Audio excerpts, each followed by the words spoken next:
بسم اللہ الرحمن الرحیم الصلاة والسلام علیکہ یا رسول اللہ وعلی آلکہ واصحابکہ یا نبی اللہ صلی اللہ تعالی علیہ وآلہ وسلم۔ معزز سامعین و ناظرین حضرات، ایک بڑا اہم مسئلہ اور وہ یہ ہے کہ ابھی جو ہے آئے دن کوئی بھی جو ہے تو دین کے مسئلوں کو بیان کرنے کی کوشش کر رہا ہے۔ میری مراد مسلمانوں سے نہیں ہے۔ اب کوئی بھی جو ہے تو دین کو اتنا آسان سمجھ لیا ہے کہ وہ سوچ رہے ہیں کہ دین ہم کو سمجھ میں آ گیا۔ ارے بابا، دین بڑا قیمتی بھی ہے اور بڑا انمول بھی ہے، اور اس کے سمجھنے کے لیے پاک پوتر صاف سوچ اور صاف علم ہونا چاہیے۔ ناپاک لوگ دین کو کیا سمجھیں گے؟ پہلے بات بتائیے کہ ناپاک لوگ اگر دین کو سمجھ جائیں گے تو ناپاکی میں رہے گے کیوں؟ جو شخص اپنے جسم کی بیماری سمجھ جائے گا کہ اس کو پتھری کا درد ہے، اپنڈس کا درد ہے، یا کسی ہارٹ کے نس چوکب ہونے کا درد ہے، تو پھر وہ نس چوکب رہ کر زندگی گزارے گا کیوں؟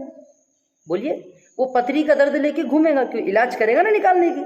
جو خود ناپاک ہو، جس کو پیشاب کرنے کا طریقہ یاد نہ ہو، ہے نا، جو کھانے میں تمیز نہ کرتا ہو، جو کھانے میں تمیز نہ کرتا ہو کہ پاک کھانا چاہیے کہ ناپاک کھانا چاہیے، پاک کھانا چاہیے کہ کیا، اب سمجھ رہے نا؟ تو آپ مجھے بتائیں وہ لوگ دین کیا سمجھیں گے اور وہ کیا دین سمجھائیں گے؟ دین اگر وہ سمجھتے تھے تو سمجھاتے نہیں۔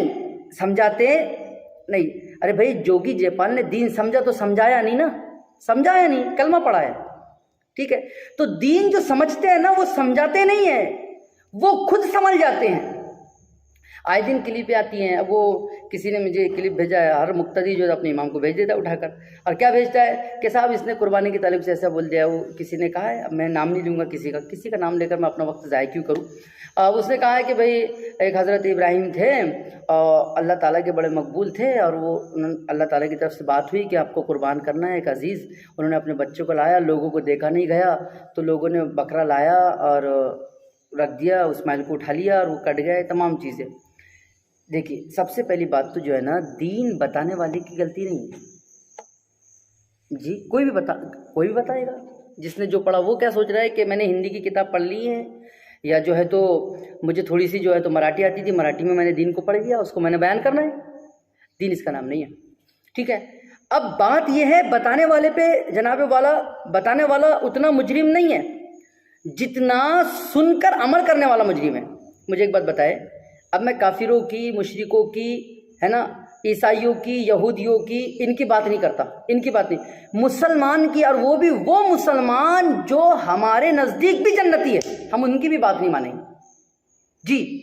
ہمارے نزدیک بھی جنتی ہے، اس کے باوجود بھی ہم ان کی بات نہیں مانیں گے۔ جیسے ہم حنفی ہیں، ہم شافعی امام صاحب کی بات نہیں مانیں گے، ہم مالکی کے امام کی بات نہیں مانیں گے، ہم حنبلی کے امام کی بات نہیں مانیں گے۔ اور پھر ہم سے پوچھا جائے کہ بھئی شافعی علماء کی آپ بات کیوں نہیں مانتے، کیا وہ جنت میں نہیں جائیں گے؟ ہم کہیں گے الحمدللہ وہ جنتی ہے، حق پر ہے۔ لیکن چونکہ ہم حنفی المسلک ہیں، ہم کو امام ابو حنیفہ کی تعلیمات پر عمل کرنا ہے، اس لیے ہم شافعی مسلک کو حق تو مانتے لیکن عمل نہیں کریں گے۔ حنفیت کو ہم حق مانتے، عمل بھی کرتے ہیں۔ حنبلیت کو ہم حق مانتے، عمل نہیں کرتے۔ مالکیت کو ہم حق مانتے، عمل نہیں کرتے۔ مالکیوں کا مسلک امام ان کے ماننے والوں کے لیے، شافعیت کا مسلک شافعی ماننے والوں کے لیے، حنبلیوں کا حنبلیوں کے لیے، اور حنفیوں کا حنفیوں کے لیے۔ ارے بابا، جو مسلمان ہیں، جو پاک ہے، جو صاف و ستھرے ہے، جو قرآن و حدیث سے بات کرنے والے، اور یہ چاروں برحق بھی ہے، اس کے باوجود ہم نہیں مانتے، اس کے باوجود ہم نہیں مانتے۔ تو ہمارے درمیان جو قوم مسلم ہے وہ یہ غور و فکر کیوں نہیں کرتی کہ جو بندہ ویڈیو بنا کر وائرل کر رہا ہے، جو بندہ ویڈیو کے ذریعے سے، سوشل میڈیا کے ذریعے سے دین سمجھانے کی کوشش کر رہا ہے، ارے بھائی وہ مسلمان ہے یا نہیں ہے؟ پھر مسلمان کے اندر وہ شافعی ہے یا حنبلی ہے یا مالکی ہے یا حنفی ہے، ہم سب کی بات تھوڑی نہ مان لیں گے، ٹھیک ہے؟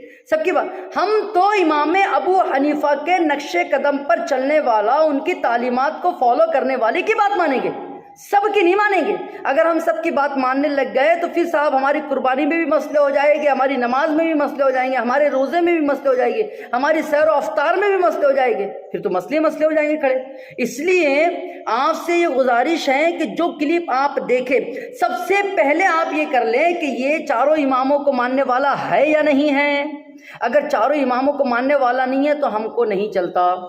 چاروں اماموں میں سے کوئی بھی امام کو ماننے والا ہے لیکن حنفی امام کو نہیں, یعنی امام ابو حنیفہ رضی اللہ تعالیٰ عنہ کو ماننے والا نہیں ہے تو وہ بھی ہم کو نہیں چلتا, وہ بھی ہم کو, اس کی تعلیم بھی ہم کو نہیں چلتی.